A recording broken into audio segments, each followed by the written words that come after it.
Hey, thanks for listening to a special edition of the Top 8 podcast. It is your Halloween episode, and we are joined by a special guest today. We are joined by the one and only Tom from Patient 67. Thank you so much for being here, man. Thank you so much for having me, guys, and for the time difference, nice and early where you guys are, and I appreciate it. Great to be here. Of course. Just a quick disclaimer, I'm a little bit under the weather, so you can hear it from my voice. And also with Ice 9 Kills, we're going to be doing top 8 Ice 9 Kills this week. I didn't really listen to them up until we had to record this episode. And so it's a bit interesting. So my list is not going to be a like least favorite to most favorite type of list. It's just going to be the ones that I listened to this past week and liked. Yeah, I was going to say, going into this, I knew I wanted to do a top 8 Ice 9 Kill songs list for Halloween because I thought it was so fitting, obviously. And I know Tom's a big fan, so I wanted to have him on for that. But I also knew that Matt was not a big fan of the band, or maybe just hadn't been that familiar with them. So I just put together a quick list of here's Every Trick in the Book, The Silver Scream, and Welcome to Horrorwood. Let me know on your first listen, like what are the 8 songs that you gravitated to the most? Because I think it'll be an interesting discussion between somebody who's coming into it for the first time versus, me and Tom, who might be a bit more experienced with their discography. Yeah, and it's not even like it's something where it's like I didn't like them. It's like I've heard a couple of songs and I'm like, oh, they make good music, but also I'm not a horror film guy. Like I'm a chicken. I hate horror movies. So I was like, oh, the whole appeal of this band is that they make songs about horror movies. I'm out. I won't get any of the references. Yeah, I feel like with this band specifically, like the source material helps if you are a horror fan. Like for me, I'm a horror fan and I'm a heavy music fan. So this is like the perfect amalgamation of that. So Ice 9 Kills has quickly become one of my favorite bands of all time. But I find with them, either you love them or you hate them because you think they're insanely creative to be able to take, a full feature film and condense that down into like a 3-minute song that, one, hits on plot points, and 2, is actually engaging as a piece of music, or you think it's cringy. So I'm definitely on, the former of that, but I can see how you could fit into either of those two categories. There's definitely a mix of both. Like there were songs where I was listening to and I'm like, oh my God, this is so good as a first time listener. And then other songs where I was like, oh my God, this is bad. This sounds like if High School Musical did metal. And I know that's Tom's thing. So that's why I'm like, this is perfect. But it's like, Tom does the fun videos on TikTok, but like with Ice 9 Kills, it's like, this is one of the biggest metal bands in the scene right now. And I'm like, am I watching The Lion King on Broadway or with some screams or what's the deal here, Yeah, it's so interesting. Like their last 3 albums have all been based around, like you said, Tyler, like the source material being from different films, horror inspired stuff. But before that, they've been a band for over 20 years. So I think this has been something that's formed slowly over time. One of the songs on my list is an album I heard before, the Silver Scream sort of era sort of kicked off in 2018. But you can really hear the growth and maturity, and you can tell this is exactly the sort of music the band want to be doing. Like maturity in the sense of like they've found their niche and they're sticking with it, if that makes sense. Like they know what they're good at and they do it well. Yeah. Yeah, I have one song on my list too that's like pre Every Trick in the Book, and I think it really is like the proof of principle for what they would become on the next 3 albums. But Matt, you might actually like some of their earlier material because, believe it or not, they actually started as a ska band and then they got progressively heavier and heavier. I think they'd be better as a ska band. Hot take that is factually incorrect. All right. Well, I think we may as well get into. Actually, first, I wanted to ask Tom: are you actually like a horror movie fan, or are you just a fan of the band? It's a grewer question, TJ. For me, I love horror movies as well, and I think that's honestly, and we'll talk about it when we go through the songs. But that was my first, when it clicked, when the newer stuff clicked for me, was when I was able to connect what they were talking about with a movie I'd seen, and I was like, oh, so yeah, I love a good horror movie, and I'm throwing them on regularly this month for obvious reasons. So yeah, for obvious reasons, for sure. I was going to say my switch moment is also when I heard, like, I had been familiar with some of the source material up to the point of hearing a certain song, but then I heard that song and I was like, oh, I love this movie. This is now my favorite band. So we can talk about that one when we get there. But Tom, if you wanted to kick things off with your number 8, we may as well get right into it. Let's do it, fellas. So my number 8, and just real quick disclaimer: this list was hard to do, and like Oh a my lot of the God, songs, yeah. a lot of the songs are points in time as well. And some of these songs, it's like any list, it's all contextual, right? But the first one, or number 8 on my list, I went with "It Is the End" from the Silver Scream. One, obviously, That's my based number 8 as on. well. Wow, crazy. Yeah. I think, like it just really captures, obviously, as with a lot of the songs on this list, the theme of the movie, the clown core. I don't know if you want to call it that. It's just, I hadn't heard Yeah. anything like that before. The chorus is so catchy, Never. the build up. It's fantastic. It's a great fun song.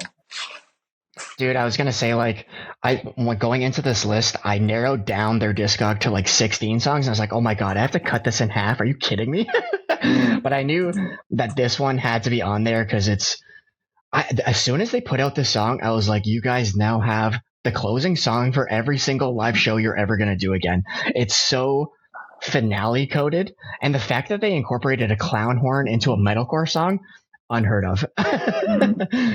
Yeah, crazy.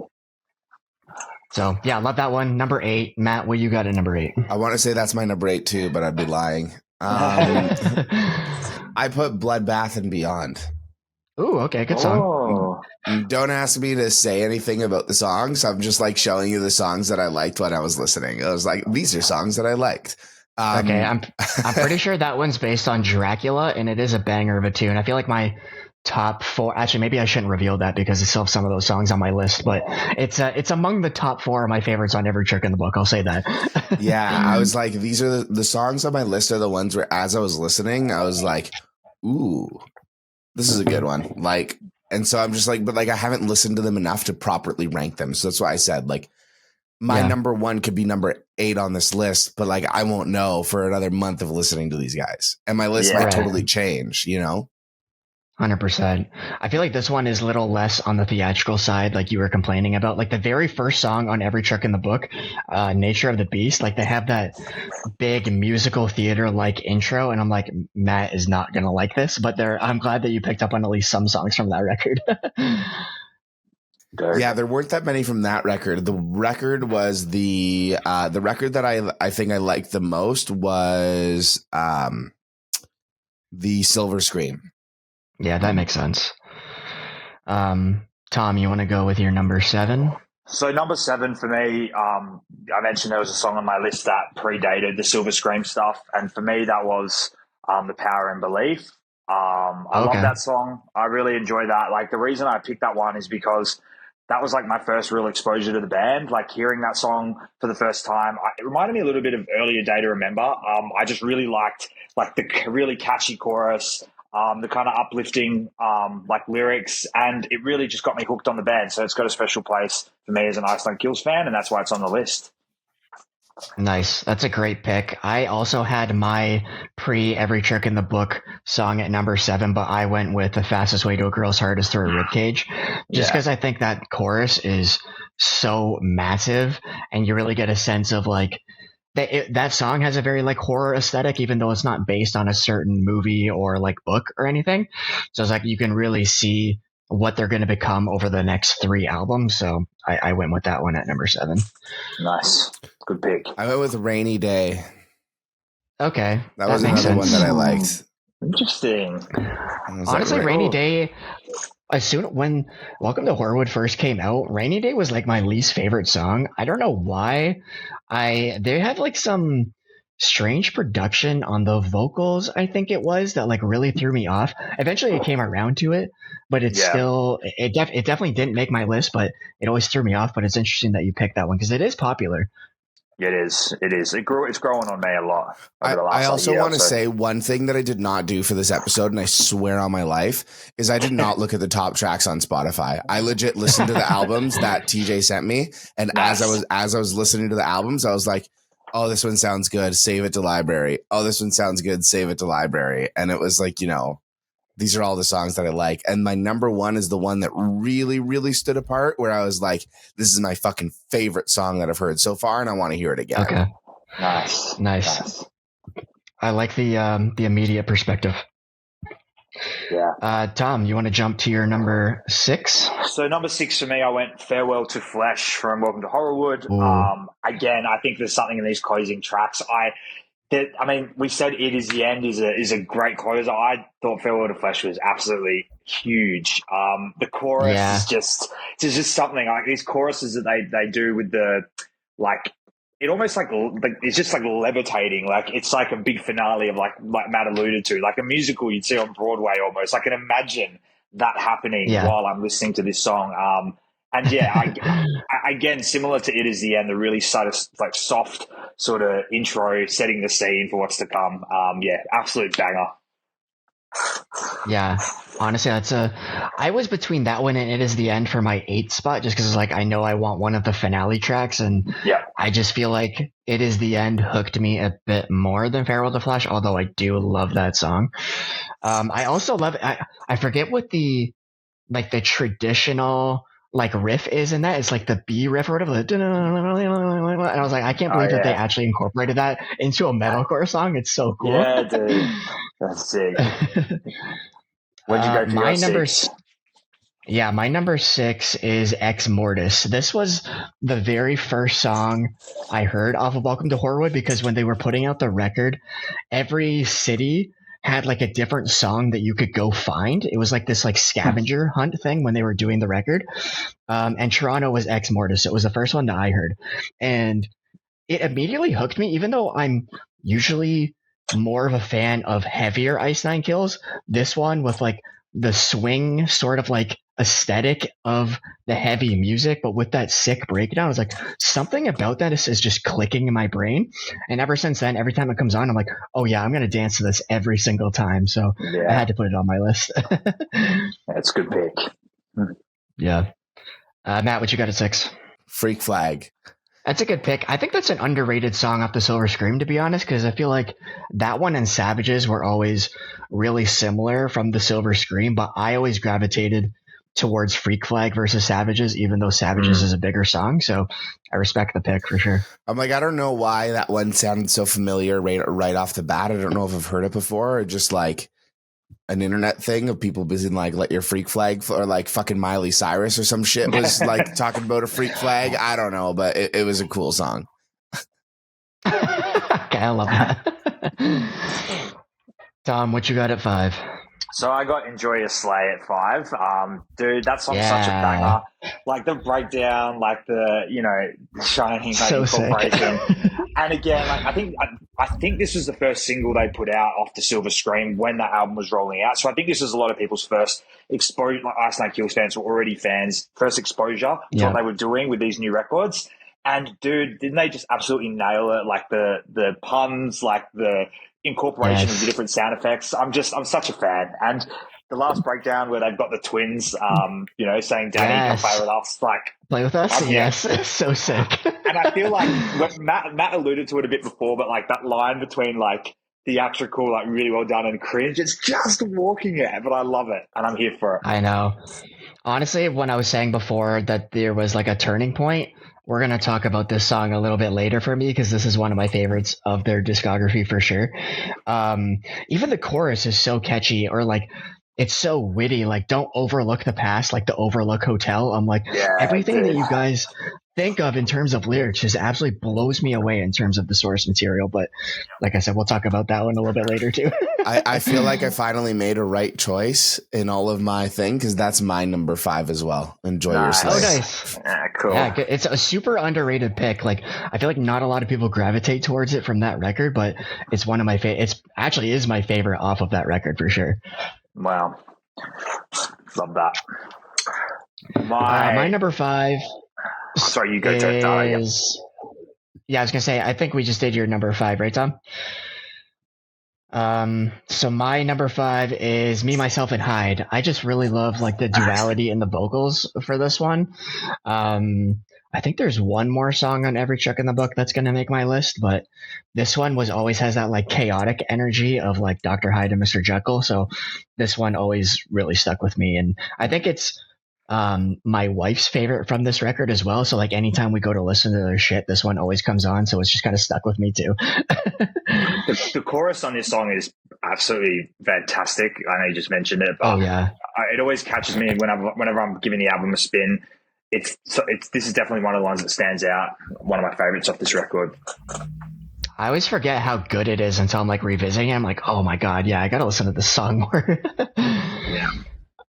Before we get into your number 4, Tom, I just wanted to ask you super quick. Do you feel like the source material has influenced your love of the songs at all, or vice versa? Have you like listened to the songs, got really into them, and then gone back and checked out the source material? Truthfully, Tyler, I want to say yes. I mean, there's obviously the movies I already loved, or source material that I already loved makes me like the songs even more. But when there's songs where I haven't necessarily been exposed to what they're writing about, makes me want to go back and check it out and just get some further context. Or, for example, like you said, Enjoy Your Sleigh, the Overlook part, like that. I blanked on that until I rewatched The Shining recently. So it's just those little details you might not have picked up in a casual viewing. So definitely. Yeah, 100%. I feel like The Shining is one of my favorite horror movies of all time. So when I first heard that song and was able to pick up on like every single reference that they were putting in there, I was like, oh my God, this is the best shit I've ever heard in my life. And then like on the other side of things too, even with their new song, The Art of Dying, I have not watched any of the Terrifiers, but after that song came out, I was like, oh yeah, I got to go back and watch Terrifier for sure. Can we get a band to do this for like comedies? I'm surprised another band hasn't like started doing it, considering how much success Ice Nine Kills has had doing it with like horror movies. I just want a metal band to like throw in some Forgetting Sarah Marshall references. Oh my God. Pretty good actually. I feel like it works so well with like the horror theme and the metal music, because I feel like horror and heavy music go hand in hand so well that it'd be kind of tough to do anything else. For sure. A pop punk version, yeah. Yeah, absolutely. All right, Tom, what you got at number 4? So number 4, it's starting to get tricky for me to rank these, but I went for The Worst Vacation at number 4. Like, I love Hostel. It's one of the first movies I saw, like, when I was really getting into, like, I like Saw and I like, these sort of, like, gory movies. And I just love, like, I just really love how they managed to turn a movie like Hostel, which is just such a... It's like torture porn, essentially. It was one of those movies. And they managed to make it. It really is. They managed to make it into such a cohesive kind of song. Again, the chorus absolutely hits. The breakdown where the guy's like talking about, like, talking to the tourist about staying out of the country. And then, yeah, it's just freaking groovy, dude. Yeah. I love The Worst I love Worst Vacation. It's sick.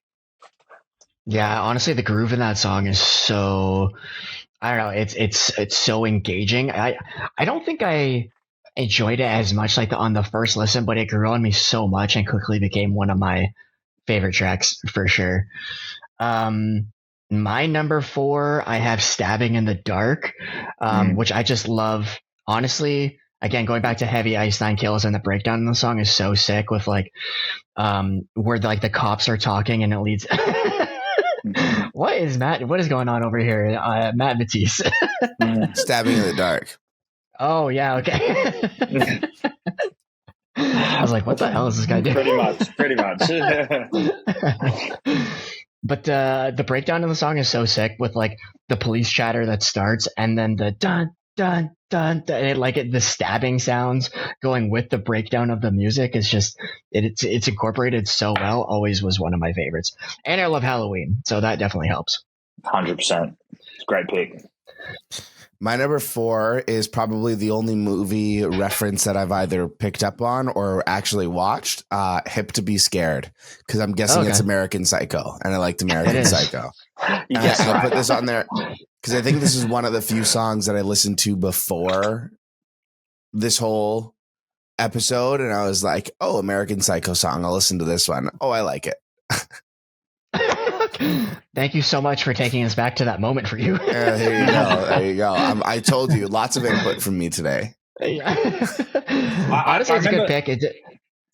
Go ahead, Tom. I was just gonna say, I remember how like when this song came out, like it was pretty sure. I'm pretty sure Octane played it like 8 times an hour or some insane number. Like it was so much Oh yeah, hype around this track. Silver Screen 2, that was a rumor, and then this song came out, and that was what it was going to be. And I remember being so hyped, and it lived up to our expectations. It really did. Like the interlude where obviously Dilla Aslan kills, like that has just kind of become yeah. like a catchphrase. That's like iconic now.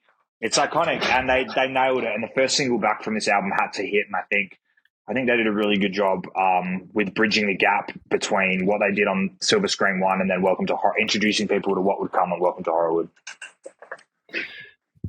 Totally agree. Always love the Hey Paul breakdown too. Yes. Always gets me going. And fun to watch live as well. Like I was lucky enough to see that. 100%. And it's just they just do such a good job with incorporating all like some elements from the song and the movie and stuff. It's dope. Dude, their entire live show is absolutely insane. Like the first time I saw them, I was like, "Oh my god, these guys are one of the best bands I've ever seen live." Because they're basically like playing out some of the music videos on stage to get the actors involved, and it's so well done. I feel like I just can't say enough good things about this band. I just fucking love them. Yeah. All right, we're getting into the top 3. Tom, what you got at 3? So similar theme to the last song. The Jig Is Up for me is number 3 from the Silver Screen 1. Again, I'm a massive Saw fan. It's probably one of my favorite movie franchises ever. And I remember listening, like when I kept hearing so many good things about this album, and I was listening to it, and then the Saw breakdown kicks in at the end with like the Saw outro music, and they incorporate that into the breakdown. I was like, this is one of the coolest fucking things I've ever heard. Like, oh my god. And again, the wordplay in the chorus, and I just love how they, bridge the gap between, the heaviness of the breakdowns with the big uplifting chorus and, incorporating Jigsaw's voice. It's just I love it. It's a great song. As a Saw fan, I'm 11 out of 10. Yeah, I was going to say, Saw is like one of those franchises that I feel like I grew up watching. That was just like the gory one that we always watched. So when I first heard this song, I was like, oh my God, they nailed this so well. I remember listening to the first Silver Scream and being like, what other horror movies are they going to do at this point? Because they've done all my favorites. I mean, all the ones on Silver Scream 2 are good too, but I was like, they really had like the big classics on Silver Scream 1. Absolutely.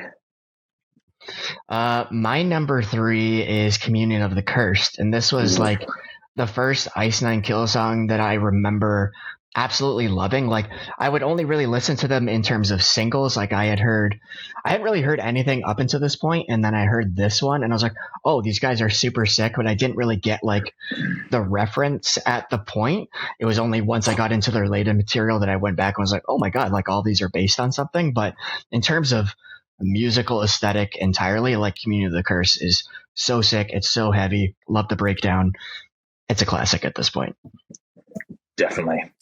I went with The Grave Mistake. Okay, that's a good pick. Is that a slower one? Yeah, it's more of a ballad. Yeah, and I went with that one because it was a little bit different, but like they went slow, but also it wasn't cheesy. I think that was like a top one for me.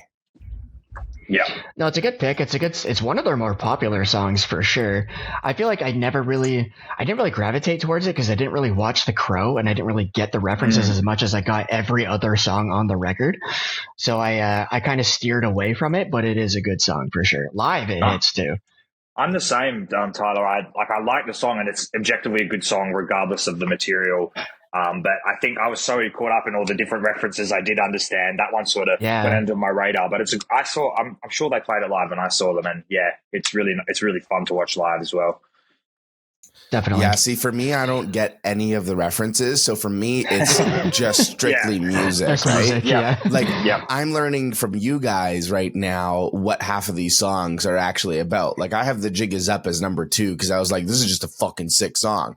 I didn't know that I didn't know that it was a Saw reference. I just remember it was like a cool, heavy tune. And I was like, fuck, this is sick. But then also, I've never watched Saw because I'm a pussy.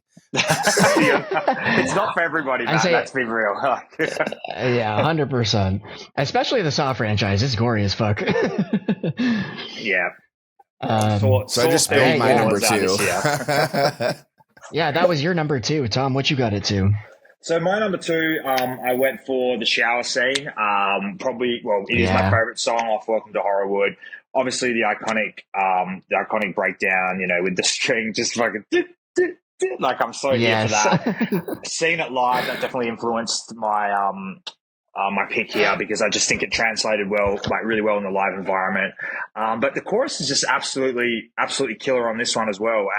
It's Again, massive. and again, the way it starts with like the soundbite, like the elevator, and just getting that, like setting the scene for the song. And I think as we go through these, like a lot of the good things I love about these songs, and I'm sure it's the same for you, Tyler. It's very similar. Like it's either like the source material. Obviously, they do the heavy parts really well. The melodicness is there. But the reason I picked this one is just I think they absolutely nailed like everything I loved about the Silver Screen one and took it up a level on this song. So that's why it's my number two. Yeah. Dude, I remember hearing this song for the first time. I had like found after finding that like song that I talked about with Ex Mortis, I found like a link to the rest of the album. I was like, I can't wait, I gotta listen to it. And I remember the first time this one came up, I was like, oh my god, this song is gonna be an easy single. It's so massive. It's gonna be one of the more Massive. popular ones, and it definitely took off for good reason. Yeah, for sure. My number two, this is where I put Enjoy Your Slay, because this was like I was a fan of the band with Communion of the Curse and like some of Every Trick in the Book. But then when this song came out and being such a fan of The Shining, I was immediately like, this may be my favorite band of all time. All the references we talked about, the breakdown is killer. It's just it led in. It was the first unofficial single for the Silver Scream. Like it came out, I think, like 6 months before the Right. American Nightmare, and then with the American Nightmare, they actually announced that it was going to be the Silver Scream. And That's I was like, right. thank God they put "Enjoy Your Slay" on here because I fucking love this song. But yeah, it's super underrated. Definitely one of my favorites. Great pick. I think one more thing I will say on that song, Tyler, is that it really I think they've managed to take like I guess what I'm trying to say is they literally took the movie The Shining and remember they did their live did they do a live show there? I think they might have done a live show at the hotel where they actually Yeah, where they the did like a movie little was. acoustic performance And there. that's when I remember when they released that EP. I think it might have been on like Spotify. I think they recorded it or whatever. And I was like, oh, this is like the band's entire like they've literally made their own kind of niche like for the music that they're doing. And it all started with this song. So, Yeah, well, I guess they had the album before that, but I really feel like they got that mainstream exposure with this single and the momentum that it created. So, yeah, absolutely sick song. yeah. I mean, all the songs on Every Trick in the Book are based on like literature references, and a lot of those are like horror literature. But Every Trick in the Book was like them committing to like horror movies. So to see them do like that performance at the Overlook Hotel, do Yeah, this song, I was like, if I was in this band, this would be like my I made it moment. Like we've yeah, achieved what we set out to do. 100%.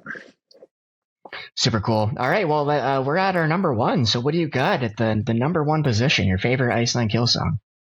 So my favorite Iceland Kill song is Merry Xmas from Silver Yeah, Scream. nice. And it's the only Christmas song I can listen to all year round.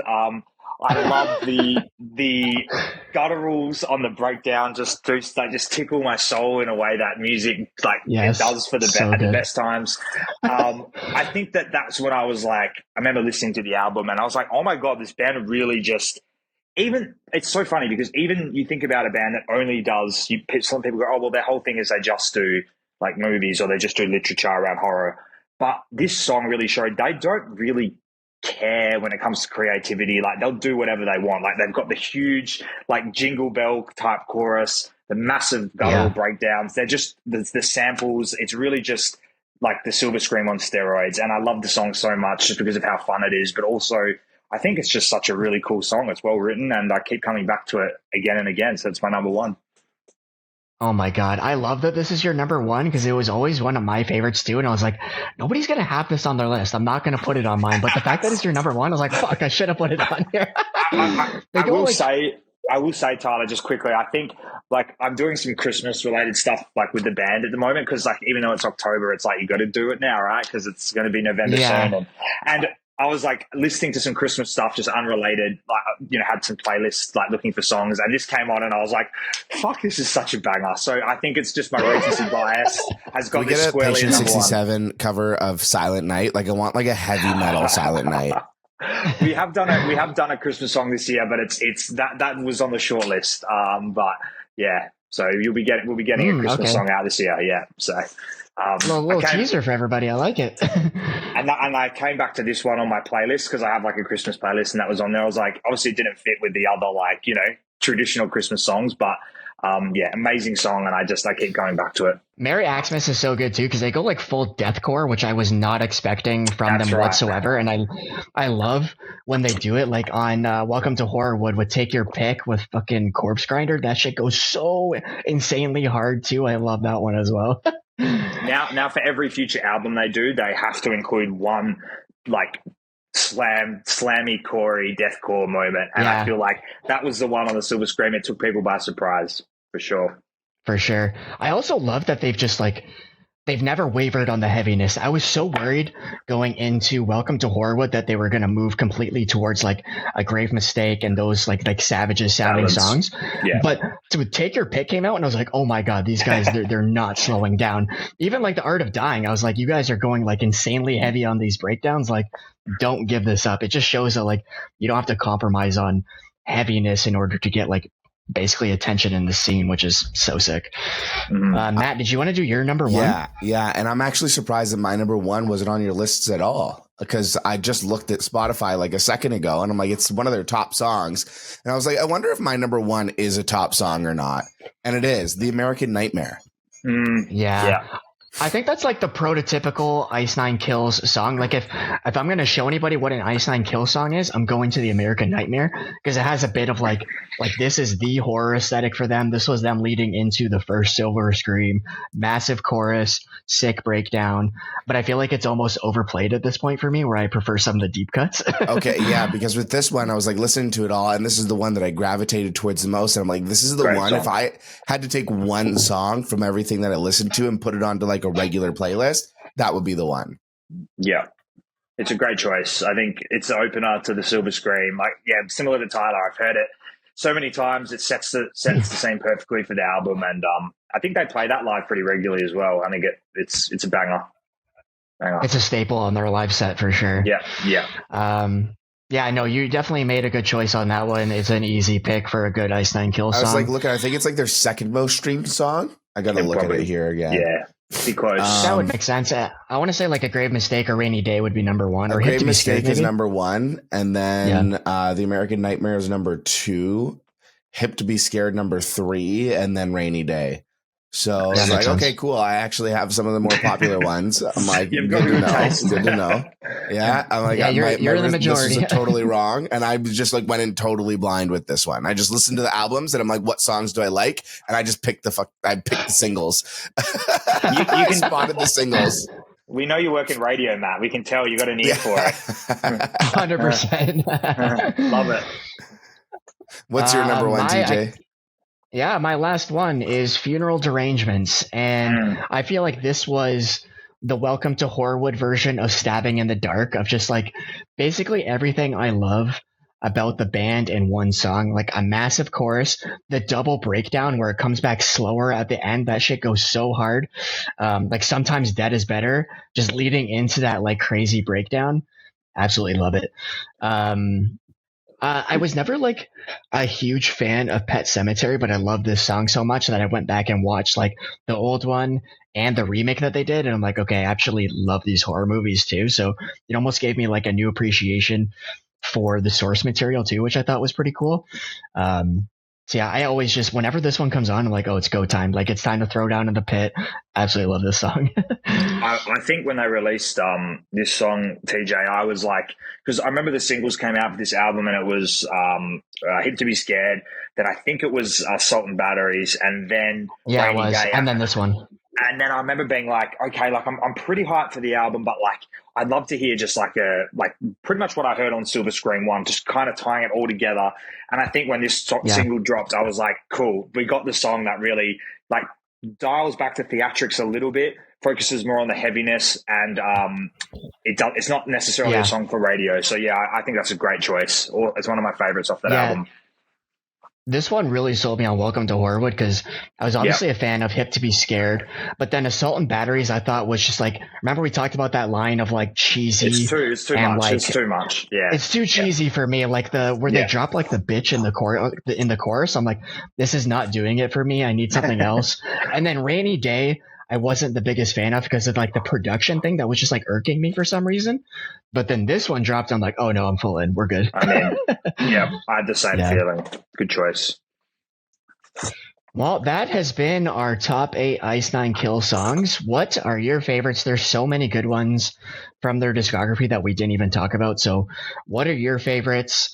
What do you love about the band? What do you hate about the band? What do you want to see from the Silver Scream 3? Hopefully, Tom, do you want to talk about, do you think that they're going to do Silver Scream 3 or what do you think they're going to do here? I feel like that they're going to do the trilogy. And I think so too. I don't know what they're gonna draw on for it. If they'll just go for more movies, that would make sense, I guess, given that they did Every Trick in the Book as literature. So maybe they do one more with the movies. And I mean, why stop a good thing? You know, I feel like every good horror franchise has a trilogy, so this might be the way to go. Exactly. And hopefully they do. I really hope that the guys from Ice Nine Kills are listening to this podcast specifically because I have an idea for you. Okay, once this trilogy is done and you're done, like wrap up the horror movie thing. Okay, I know it's really, really successful, but we're gonna make metal songs based off of rom-com movies. Okay, I want a song based off of The Notebook. I want all of that, and you could just go forever with that. Do a trilogy on rom-com, and we could just do different movie genres. I feel like that would go hard. Okay, I'll give you that idea for free. If they actually flipped it and they like took rom-coms but then added in a horror aesthetic, like they completely flipped it and they're like, oh no, they actually hate each other and they want to kill each other and this is now the source material. We'll give you that idea for free.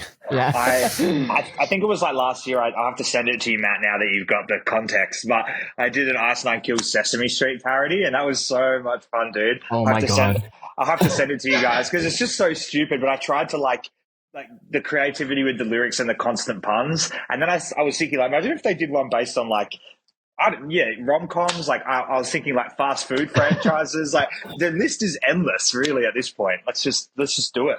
I'm in. Yeah, I was going to say they could go full like Sharknado and do the most random shit after 3. At this point. Tom, thank you so much. Yeah, thank you so much for joining us. We really appreciate you taking the time. Is there anything you can tell us about, what you have coming up next for Patient 67, where people can find you and anything else? Yeah, for sure, TJ. So, like I sort of teased a bit earlier, we've got something fun coming out for the end of the year. It's going to be festive. People who enjoy Christmas, like turned up to 11, will probably like what's coming. But we've also got some new original stuff coming early next year. We're going to be shooting a video soon. And just stay tuned to our socials. And thank you guys so much for having me. Like, really appreciate that inviting me to be on. And I always have a great time. So thank you. Amazing. Well, thank you so much.